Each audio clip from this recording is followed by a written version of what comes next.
नवरात्रि के दिन खास वरदान लेने के दिन होते हैं, जिसको कहते हैं भक्ति मार्ग में मनीक्षित फल प्राप्त करने के दिन। लेकिन भक्ति मार्ग में तो केवल हम कई बार कर्म कांड कर लेते हैं, पूजा अर्चना कर लेते हैं, लेकिन आध्यात्म हमें सिखाता है कि किस प्रकार से हम अपने को भी शक्तिशाली बनाएं और माँ के वरदानों को प्राप्त करें। तो आज नवरात्रि का तीसरा दिन है, माँ चंद्र घंटा का दिन।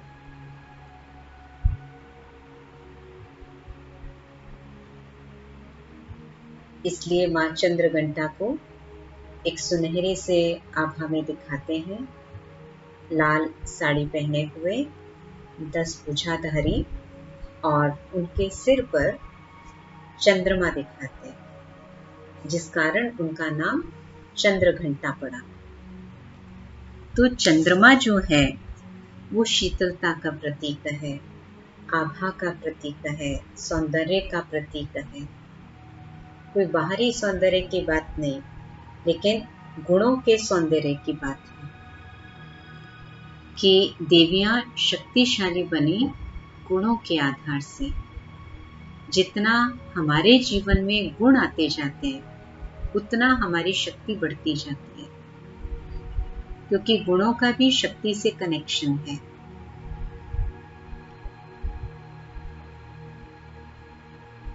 और साथ साथ सौंदर्य के साथ शीतलता, जिसको कहते हैं ना कि जो व्यक्ति जितना ऊंचा होता है उतना ही नम्र होता है। ऊंचा मना पोस्ट के हिसाब से नहीं, गुणों के हिसाब से।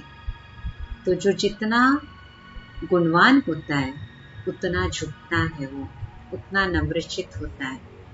लेकिन आज प्रैक्टिकली लोग जितना इगोइस्टिक होते हैं, जितना हायर पोस्ट पे होते हैं, उतना इगोइस्टिक हो जाते हैं, नम्रता को भूलते जाते हैं। तो वो ईगो उनकी शक्तियों को कम करता जाता है। इसलिए एक तो चंद्रमा दिखाते हैं, दूसरा घंटा दिखाते हैं। घंटा जो है प्रतीक है सुंदर से साउंड का। जैसे मंदिर के बाहर घंटे लगे होते हैं और घंटा बजता है तो सभी का सिर झुक जाता है, श्रद्धा से, भाव से, एक सम्मान से। और घंटे का स्वर भी प्रिय लगता है। साइंटिफिकली भी ये नाद जो होते हैं, ये आवाजें जो होती हैं, ये आत्मा को राहत देने वाली होती है, रूह को सुकून देने वाली होती हैं। तो इसलिए चंद्रमा और घंटा,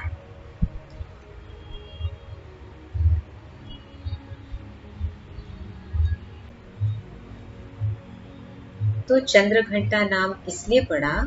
अब बात आती है कि 2 दिन से हमने 2 शक्तियों का प्रयोग किया कि कैसे हमको विस्तार से बुद्धि को हटाना है, समेटना है, एक्सपेक्टेशंस को कम करके डिटैच होकर लेट गो करना है। आप अगर अपने जीवन को देखेंगे तो जब आप छोटे थे, 2-4 साल के, तो बड़ी बड़ी बातें भी भुला देते थे। या आप 8-10 साल के स्कूल में जब थे तो कभी किसी से लड़ाई हो गई, कभी किसी ने आपकी टिफिन गिरा दिया, कभी किसी ने आपकी कॉपी फाड़ दी, फिर भी आप घर आके सब कुछ मम्मी को बताएंगे, उसने ऐसा कर दिया, ऐसा कर दिया, और अगले दिन फिर गले में हाथ डाल के सारी बातों को भुला के फिर उसी बॉय या गर्ल के साथ, स्कूल के क्लास फेलो के साथ खेलना शुरू कर देते हैं। और जैसे जैसे हम बड़े होते जाते हैं, हम छोटी छोटी बातों को भी भुला नहीं पाते। छोटे होते हैं तो बड़ी बड़ी बातों को भुला देते हैं, और बड़े होते जाते हैं तो छोटी छोटी बातों को भी भुला नहीं पाते।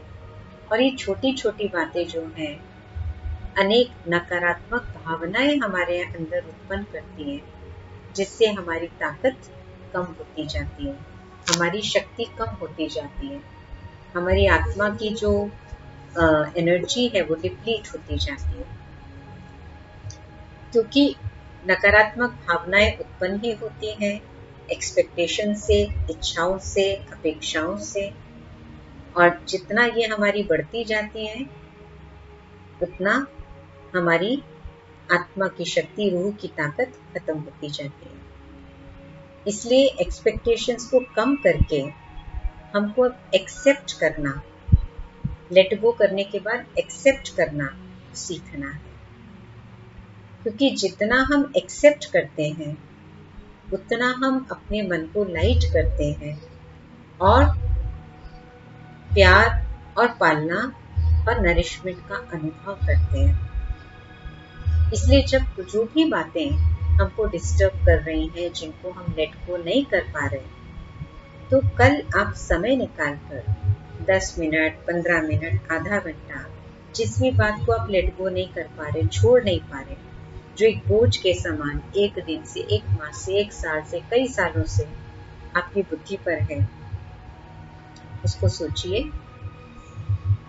उस समय क्या हुआ जिस कारण आप दुखी हुए, वो सोचिए। अब उसको सॉल्व कैसे किया जाए। जैसे हम दूसरों को सलूशन देते हैं, ऐसे उसको भुलाने के लिए, उसको छोड़ने के लिए हम क्या करें। दूसरों को तो समझाते हैं ना हम, ऐसे अपने मन को समझाएं कि ये जो मैंने बात पकड़ के रखी है, इससे किसका फायदा है। मेरा फायदा है कुछ, मेरी तबीयत भी खराब हो रही है, मन भी उदास हो रहा है, संबंध भी खराब हो रहे हैं, तो पकड़ के रखने से फायदा क्या। 8-10 साल बीत गए, 8-2 साल बीत गए, 10 दिन बीत गए, बात गई, रात गई, बात गई कहते थे ना पहले, तो वो दिन भी निकल गया, हम भी आगे बढ़ गए, जीवन भी आगे बढ़ गया, फिर बात को पकड़ के क्यों बैठे हैं हम। वो बात जो हो गई वो चेंज तो नहीं कर सकते, बीती को चेंज नहीं किया जा सकता, बदला नहीं जा सकता, वर्तमान को बदला जा सकता है, बीती से केवल शिक्षा लेकर हम आगे बढ़ सकते हैं। तो इसलिए उस बात को वापस एनालाइज करके उसका सॉल्यूशन निकालें, उसको लेट गो करें। जैसे आज डॉक्टर्स भी कहते हैं बासी भोजन नहीं खाओ ज्यादा, ऐसा भी नहीं कि थोड़ा कुछ बच गया तो हम रोज फेंक देंगे, लेकिन बासी भोजन की आदत नहीं डालनी। ये विदेशों का ट्रेंड है कि 10 दिन का वो बना हुआ ब्रेड, बेकरी आइटम्स सालों साल तक, महीनों तक खाते रहते हैं। तो आज भारत में भी बहुत से घरों में एक ट्रेंड शुरू हो गया कि 2-3 दिन का आटा इकट्ठा ही गूंद के रख देते हैं। आटा गूंदने में आलस आता है, और हेल्थ स्पेशलिस्ट कहते हैं कि सुबह का गूंदा हुआ आटा शाम को भी नहीं खाना चाहिए। चलो उतना तो हम नहीं कर सकते आज की फास्ट लाइफ में, लेकिन कम से कम पहले दिन का दूसरे दिन इतना तो नहीं। हाँ चलो एक आध रोटी का बच गया तो हम फेंके नहीं, उसको यूज कर लें, लेकिन ऐसा नहीं कि हम पर्पसली 2 दिन का, 3 दिन का, 10 दिन का सब्जी बना के रखें, नहीं, वो रॉन्ग। क्योंकि बासी भोजन भी शरीर को अस्वस्थ करता है। तो जो बासी बातें हैं, सालों पुरानी बातें, उसका वजन और उसके जर्म्स हमारी शांति खुशी को छीनते रहते हैं। इसलिए परिवर्तन जीवन का नियम है। अब देखिए, जब आप छोटे बच्चे थे तब तो खड़ा होना, चलना भी मुश्किल लगता था, और आज तो आप दौड़ भी लेते हैं, जंप भी कर लेते हैं, जिम्नास्टिक्स भी कर लेते हैं, एक टांग पे भी खड़े हो जाते हैं।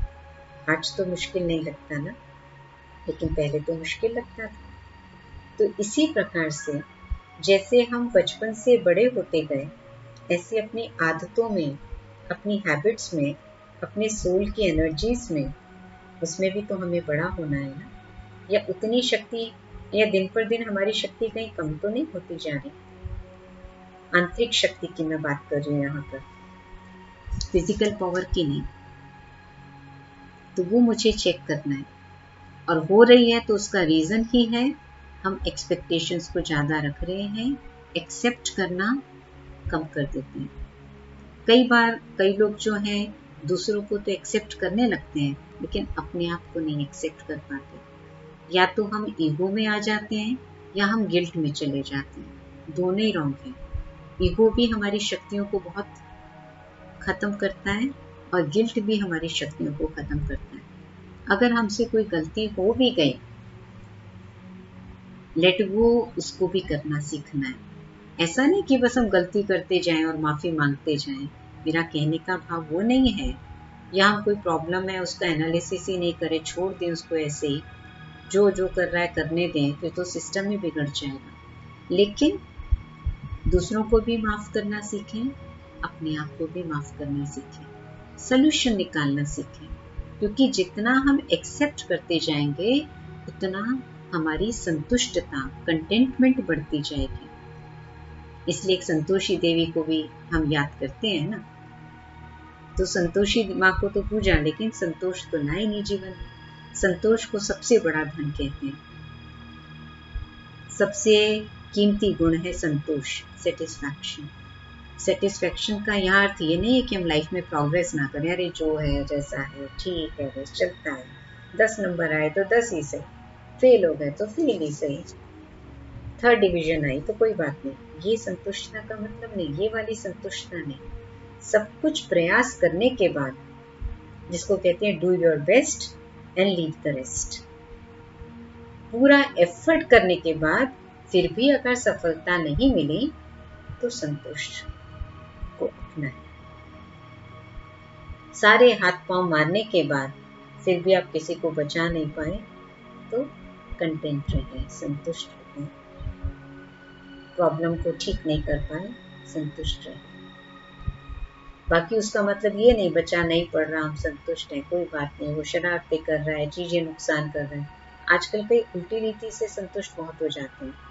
कोई माँ बाप आते हैं बच्चों के साथ किसी रिलेटिव के घर या किसी और के घर जाते हैं, तो बच्चा उनका दीवारें उनकी खराब कर रहा है, पेन से निकाल रहा है, शोर मचा रहा है, रोकते ही नहीं उसको। पार्क में जा रहे हैं, बच्चा घास तोड़ रहा है, पेड़ों को हिला रहा है, बिना बात के नुकसान पहुंचा रहे हैं, कई चीजों को देख रहे हैं, संतुष्ट होकर। That is wrong. संतुष्टता का मतलब ये नहीं है। एक बार इस पर मुझे एक घटना याद आई। एक बार एक व्यक्ति एक गांव में रहता था और वहां पर बाढ़ आ जाती है। वो बहुत ईश्वर में विश्वास करता था। तो बाढ़ आ गई, शहर डूबने लगा सारा, वो गांव के सारे घर डूबने लगे। तो बाढ़ से बचाने वाले लोग आए, नाव वाले आए, कोई लोग घर की छतों पर चढ़ गए जिनके ऊंचे मकान थे, कोई पेड़ों पर चढ़ गए, और जैसे जैसे नाव उनको रेस्क्यू करने आती गई वो उनके साथ सेफ जगह जाने लगे, रेस्क्यू कैंप्स में जाने लगे। फिर धीरे धीरे कई लोगों को उससे भी राहत नहीं मिल पाई, तो फिर सरकार ने हेलीकॉप्टर भी अरेंज किए लोगों को ऊपर से बचाने के लिए। तो एक व्यक्ति जो भगवान में बहुत आस्था रखता था, तो उसके घर में भी पानी भर गया सारा, छत पे चढ़ गया, पेड़ पे चढ़ गया वो। तो नाव वाला आया, आ जाओ भैया चलो आपको बचा ले। नहीं नहीं भगवान मुझे बचाएगा। अड़ोसी पड़ोसी आए, भैया हम जा रहे हैं, चलो हम आपको बचा लेते हैं। नहीं नहीं भगवान मुझे बचाएगा। पानी चढ़ता गया चढ़ता गया। ऊपर से हेलीकॉप्टर से रस्सी फेंकी गई कि भैया इसको पकड़ लो, आपको बचा लेंगे। नहीं नहीं भगवान मुझे बचाएगा। आखिर वो डूब जाता है। फिर जब वो भगवान के पास पहुंचता है, भगवान से शिकायत करता है, मैं तो आपकी इतनी भक्ति करता था, आपने मुझे बचाया नहीं। तो भगवान उसको क्या कहते हैं, मैं क्या खाली बैठा हूँ तुमको बचाने के लिए? एक तुम ही हो क्या मेरे लिए? मैंने 3 लोग तो भेजे तुमको बचाने के लिए, तुम आए नहीं। नाव भी भेजी, हेलीकॉप्टर से रस्सी भी भेजी, तुम्हारे पड़ोसी भी भेजे, तुमने किसी की सुनी ही नहीं। तो भगवान तो किसी को मैसेंजर को भेजेगा ना, किसी को अपने हेल्पर को भेजेगा, खुद थोड़ी एक एक के लिए आएगा। तो कई बार हम भगवान के मैसेजेस को कैच नहीं कर पाते। तो प्रॉब्लम को ऐसे नहीं छोड़ देना। उसने अपने हाथ पांव नहीं मारे, कुछ एफर्ट नहीं किया और भगवान पे छोड़ दिया वो बचाएगा। कर्म तो हमें पहले करना है, फिर उसका रिजल्ट मिले या ना मिले तो उसको छोड़ दो, लेकिन अपनी पूरी कोशिश तो करनी है ना। तो जितना हम एक्सेप्टेंस, स्वीकार का भाव, संतुष्टता का भाव जीवन में लाते हैं, उतना हम तनाव और फ्रस्ट्रेशन को खत्म कर पाते हैं। नहीं तो कई बार हम सालों पुरानी खुद की भी गलती के ऊपर भी वह दुखी होते रहते हैं, दुखी होते रहते, उसको बदला तो नहीं जा सकता, लेकिन उससे लेसन लेके आगे बढ़ जाए। जैसे दूसरों को माफ करते हैं, ऐसे अपने को भी करते हैं। चलो हो गई, अब मुझे उसको ठीक करना है। इस पर एक और मैं घटना सुनाती हूँ, एक रियल घटना। एक बहुत महान व्यक्ति थे और बहुत अच्छे कुल के व्यक्ति थे, अच्छे गुणी व्यक्ति थे। तो और ये पुराने ज़माने की बात है, रियल घटना है। तो एक बार उनकी पत्नी की जो स्टेप मदर थी, वो उनके घर आई, माना उनकी स्टेप सास, सौतेली सास आई, और उसने कहा कि उनको देखकर उन्होंने अपनी पत्नी को आवाज़ लगाई कि तुम्हारी सौतेली माँ मिलने आई है। तो फिर उनको रियलाइज़ हुआ कि शायद सास को मेरी अच्छा ना लगा, मैंने क्या बोल दिया, माँ तो माँ होती है। तो एक जानबूझ के नहीं बोला था, एक कैजुअली जैसे बोल देता है व्यक्ति। तो अपनी उस गलती को सुधारने के लिए जब सास चली गई, फिर उस दिन तो रात हो गई, तो अगले ही दिन वो अपनी पत्नी को बोले मैं अपनी ससुराल जा रहा हूँ। पत्नी को भी आश्चर्य हुआ, अभी कल तो माँ आई थी मिलने, आज इनको क्यों जाना है? बोला नहीं, मुझे जाना है। वहाँ गए वो अपनी ससुराल, और रसोई में उनकी सास, क्योंकि ये सौतेली सास, ये पापड़ बना रही थी। तो बहुत सारा आटा गूंदा हुआ था और अकेले ही उनको बनाने थे। पहले तो लोग बनाते थे, उनमें इतनी ताकत रहती थी। तो उन्होंने देखा, और ये तो जमाई राजा, पहले ज़माने में जमाई को तो बहुत रिस्पेक्ट देते थे, तो घुस गए और सास के साथ बनाने में लग गए। सास ने बहुत मना किया, बोले नहीं आज तो ये सारे पापड़ माँ जी मैं बनाऊंगा, आप बैठिए। सारे पापड़ उन्होंने बनाए और फिर वापस घर आ गए अपने।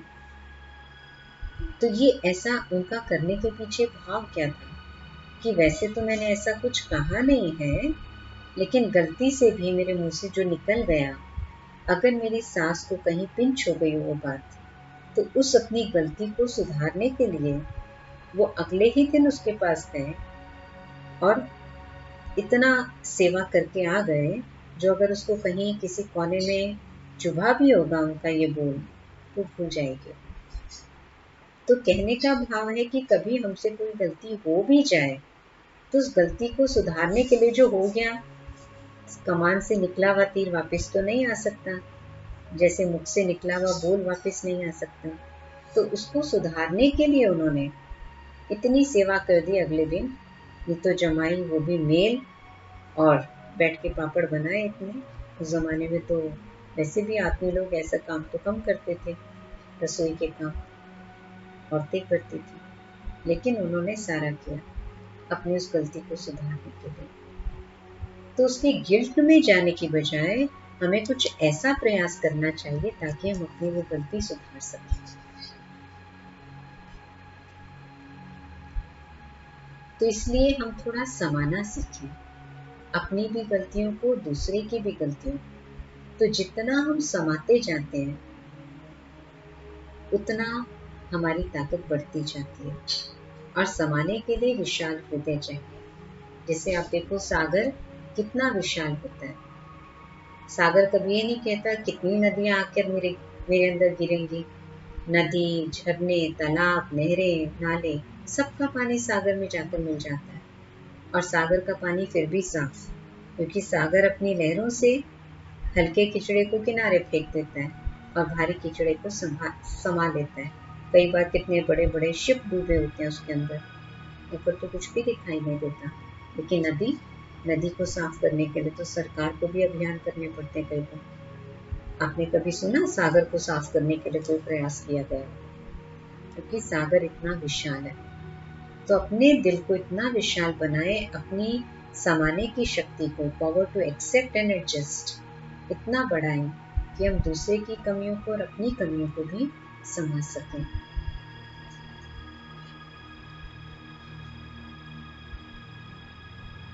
तो इसलिए उस समाने की शक्ति आज के दिन हमको माँ चंद्रघंटा याद दिलाती है, क्योंकि उनका स्वरूप कल्याण का स्वरूप है, उनका स्वरूप सुखदायी स्वरूप है।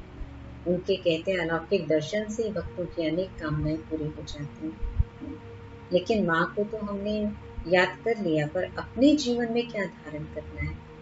अपने जीवन में हमें एक्सेप्टेंस, स्वीकार भाव, अपने को भी दूसरों को भी, और उसके लिए एडजस्ट करने की पावर, समाने की पावर, उसको बढ़ाना है।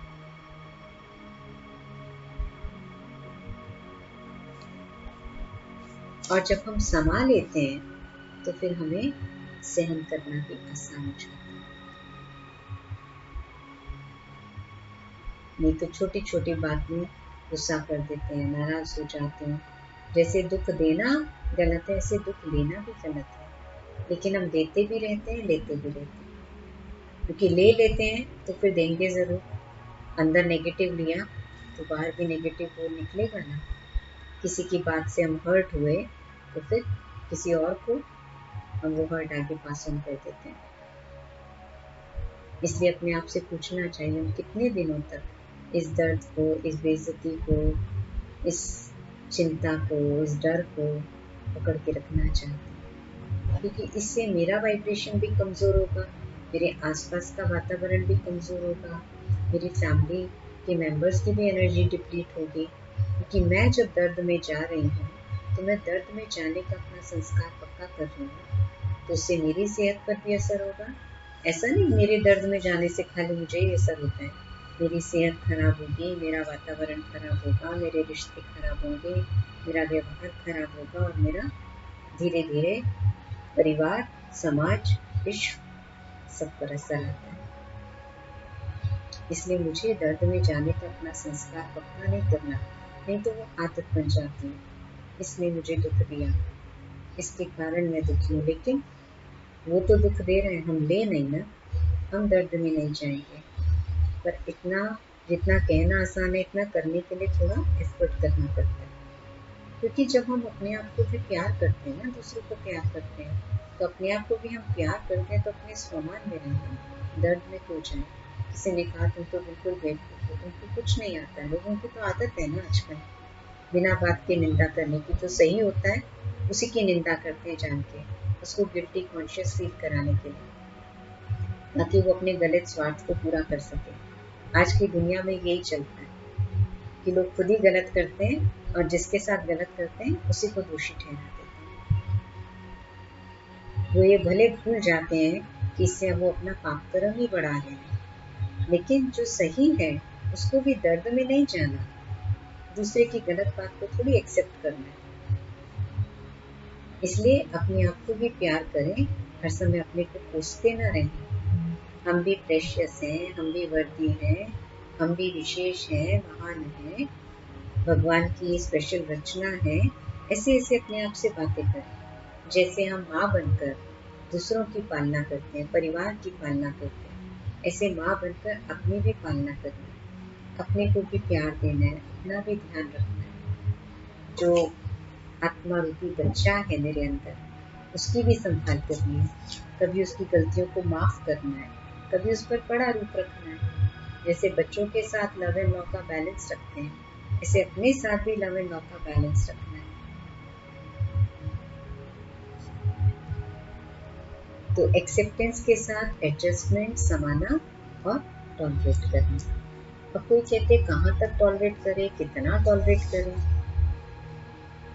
हम ही सहन करते जाएं क्या?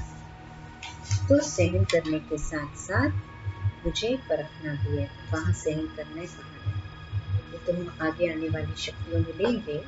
लेकिन हम कई बार क्या होता है, बड़ी बातों को तो सहन कर लेते हैं, छोटी छोटी बातों को नहीं सहन कर पाते। इसलिए अपने आप को याद देना कि मुझ माँ में ताकत है। एक परिवार के बच्चों की माँ तो बनते हैं ना, तो हम पालना भी दे सकते हैं, हम दूसरों को ऊंचा भी उठा सकते हैं, हम उनको माफ भी कर सकते हैं, स्वीकार भी कर सकते हैं, अनकंडीशनल प्यार भी दे सकते हैं। और ऐसे अपने आप को भी अपने मन रूपी बच्चे के साथ बैठें, उससे बात करें और उसको माफ करें, उसको काउंसल करें। जैसे काउंसलर के पास जाते हैं तो उसकी भी काउंसलिंग करें ना, और प्यार और धैर्य के साथ सपोर्ट के साथ उसको ऊंचा उठाएं, क्योंकि मेरा रिश्ता जब तक खुद के साथ अच्छा नहीं बनेगा तब तक दूसरों के साथ अच्छा नहीं बनेगा। कई लोग अपने आप को नहीं माफ कर पाते, इसलिए वो दूसरों को भी माफ नहीं कर पाते। इसलिए अपने आप को भी माफ करना सीखना है, तभी हम कोई गलत कर रहे हैं तो भी उसके प्रति शुभ भाव रख पाएंगे। इसलिए आज का दिन विशेष शक्तिशाली बनकर, संतुष्ट रहकर, स्वीकार करके, संतुष्टता की शक्ति को अपनाकर समाना भी है, सहन भी करना है और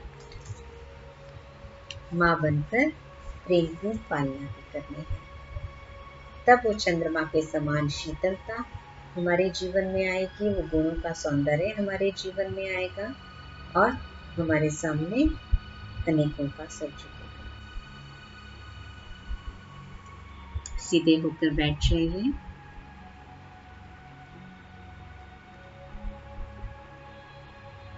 सब तरफ से अपना ध्यान निकालकर मस्तक के बीच में पॉइंट पर फोकस करें। मैं एक आत्मा, एक एनर्जी, एक लाइट हूँ जो अविनाशी है, जो चेतन है, जो इटर्नल है।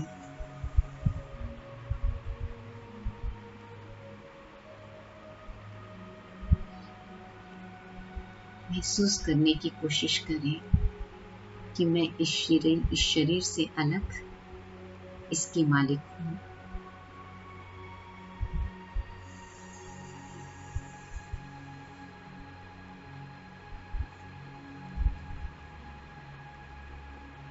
एक प्रकाश, क्योंकि लाइट का कोई वेट नहीं होता, लाइट की कोई फॉर्म नहीं होती और लाइट किसी भी प्रकार के बंधन में नहीं होती। तो मैं तो एक लाइट हूँ, एक एनर्जी, सभी बातों से न्यारी, बिल्कुल डिटैच। कोई व्यक्ति, कोई बात, कोई घटना, कोई चीज मुझे बांध नहीं सकती। बातें आएंगी, चीजें खराब होंगी, लोग मिसबिहेव करेंगे, दुख और चैलेंजेस आएंगे, लेकिन मैं तो एनर्जी हूँ, मैं ये फिजिकल कॉस्ट्यूम नहीं हूँ, मैं इसकी मालिक हूँ। इस कॉस्ट्यूम पर इन चीजों का प्रभाव पड़ सकता है, लेकिन मुझे एनर्जी पर नहीं।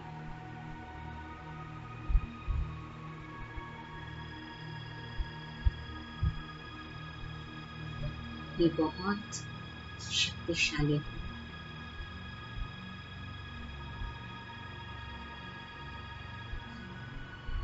इच्छाएं रख के, अपेक्षाएं रख के, एक्सपेक्टेशंस रख के, ईगो के कारण मैं अपनी बहुत सारी शक्तियों को खत्म कर देती हूँ। इसलिए मुझे अपने आप को बार बार याद दिलाना कि I have to learn to accept myself, others, situations, challenges. मुझे अपने आप, बातों को, लोगों को, घटनाओं को स्वीकार करना है। स्वीकार करने का मतलब ये नहीं है कि वो जो करें करने दें। स्वीकार करने का मतलब ये है कि वो जो उनसे मुझे दर्द मिल रहा है वो मुझे नहीं लेना। कोई खराब है तो है, मेरे सोचने से वो बदल नहीं जाएगा। कहने का भाव है, लेकिन उसकी गलती से मैं अपने को दर्द नहीं देती। इसको कहते हैं स्वीकार करना। और जब हम जितना स्वीकार करते जाते हैं उतना हम सेटिस्फाइड रहते हैं, लाइफ में संतुष्ट रहते हैं। कोई बीमारी आ गई, कोई बात नहीं, उसकी दवा कीजिए, रेस्ट कीजिए, क्यों आ गई, किस लिए आ गई, चेक कीजिए। कुछ खान पान से, कुछ आपकी लापरवाही से, या सब कुछ ध्यान देने के बाद भी आ गई, कोई बात नहीं। उसका सोल्यूशन सोचिए। अब करना क्या है, मुझे रेस्ट करना है, दवा देनी है, खान पान में कुछ चेंज करना है, तो कीजिए। लेकिन क्यों क्या में नहीं चाहिए। इसको कहते हैं स्वीकार करना।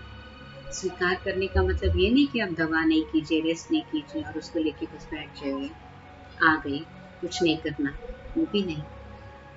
इसी तरह से कोई किसी ने आपकी इंसल्ट कर दी तो उसको लेकर नहीं बैठ जाइए, उसके शब्दों को पकड़कर नहीं बैठ जाइए, अपने को दुखी मत करते जाइए। लेकिन उसका करना क्या है मुझे। कोई रोज आपके इंसल्ट कर रहा है तो आपने क्या एक्शन लेना है वो सोचिए। उस दुख को अंदर लेकर अपसेट नहीं होते रहिए। तो उसको कहते हैं एक्सेप्ट करना, स्वीकार करना। और अति कलयुग का समय है, कोई चीज खराब भी होगी, टूटेगी भी, लेकिन उसको हम जब चीजों से भी कई लोग लोगों से अटैच नहीं होते, चीजों से बहुत अटैच होते हैं, तो चीजों से अटैचमेंट भी हमारी शक्तियों को खत्म करते हैं, वो भी हमें नहीं करना। कई लोगों को लोगों से नहीं होता, लेकिन उनकी गाड़ी पर कोई जरा सा स्क्रैच डाल दे, उनकी चीज कोई छू ले, बस उनकी तो हालत खराब हो जाती है। तो न चीजों से, न लोगों से, न बातों से, इनसे हमें रस्सियां बांध कर नहीं रखनी, इनको मास्टर बन के यूज करना है। तो मुझ आत्मा में वो शक्ति है, मैं कर सकती हूँ। और मुझे विशाल दिल बनना है, सागर की तरह, नदी की तरह नहीं, सागर की तरह बनना है, जो मैं एडजस्ट कर सकूं, दूसरों की कमी कमजोरी में समा सकूं, जल्दी इरिटेट गुस्से में नहीं आ जाऊं। ये एक दिन में नहीं होगा, एक दिन समझाने से नहीं होगा, क्योंकि हमारी हैबिट्स और संस्कार भी है ना। तो कई बार हम अपने को कह देते हैं मुझे नहीं होना, फिर हम गुस्सा कर लेते हैं, इरिटेट हो जाते हैं, कोई बात नहीं। क्यों? क्योंकि संस्कार है, संस्कार को चेंज होने में टाइम लगता है, उसके लिए एक्स्ट्रा पावर चाहिए, तो इसलिए प्रैक्टिस करनी पड़ती है बार बार। और स्वीकार करने के साथ, एक्सेप्ट करने के साथ, कंटेंट रहने के साथ, एडजस्ट करने के साथ फिर मुझे टर्न करना पड़ेगा। जैसे पेड़ को आप पत्थर काटते हैं, फलदार पेड़ को, मैंगो ट्री है मान लीजिए, तो क्या मिलता है बदले में? मैंगो मिलता है, पेड़ ने पत्थर नहीं दिया।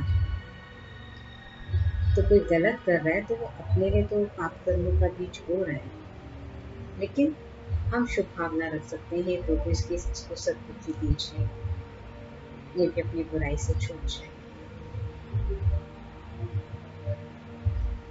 तो आज नहीं तो कल उसको उसका फल तो भुगतना पड़ेगा, क्योंकि उसने गलत कर्म का बीज तो डाल दिया। तो कर्मा थ्योरी को सामने रखते हुए और बातों को सामने रखते हुए, कुछ ज्ञान की बातों को सामने रखते हैं जब हम, तो इन चीजों को फेस करना आसान हो जाता है। छोड़ भी नहीं देना है कि रोज रोज कोई नुकसान पहुंचाता जाए, आपका नुकसान आप उठाते जाए। कोई एक शक्ति को नहीं यूज करना। कई लोग क्या करते हैं, एक शक्ति को पकड़ते हैं, दूसरी छोड़ देते हैं, एक उनको उठाते हैं, दूसरा छोड़ देते हैं। ऐसा नहीं। जीवन गुलदस्ते का नाम है, एक फूल का नाम है। तो सारे गुण, सारी शक्तियों को साथ में हमें यूज करना है, तब जीवन में सफलता को प्राप्त कर सकते हैं। तो मैं आत्मा, चेतन, लिविंग, सुंदर, गुणों से भरपूर, शक्तिशाली ईश्वर की रचना हूँ, सर्वशक्तिवान परमात्मा इन शिव शक्तियों को रचने वाले, वो लाल सूर्य के समान मेरे सामने है। उनसे लाल रंग की शक्तियों की किरणें निकलकर मुझ आत्मा पर पड़ रही और मुझ में समाती जा रही। मैं आत्मा शक्तियों से भरपूर हो रही। इमेजिन करें सूर्य के समान, a red ball of fire, the ultimate power, the Almighty God Shiva is before me, और उनसे लाल रंग की शक्तियों की किरणें निकलकर मुझे आत्मा रूपी सितारे में समा गई। अब मैं आत्मा शक्तिशाली बन रही हूँ। मेरी समाने की शक्ति, मेरी सहन करने की शक्ति, मेरी स्वीकार करने की शक्ति, संतुष्टता की शक्ति बढ़ती जा रही है।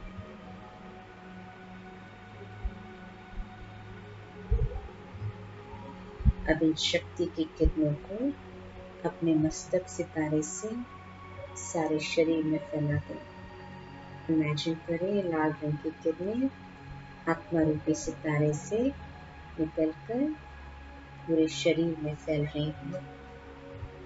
दोनों हाथ में, दोनों पाँव में, चेहरे में, कमर में, स्टमक में, सभी ऑर्गन्स में। पूरा शरीर इस लाल रंग की ऊर्जा से भरपूर हो गया है। मैं शक्तिशाली बन गई।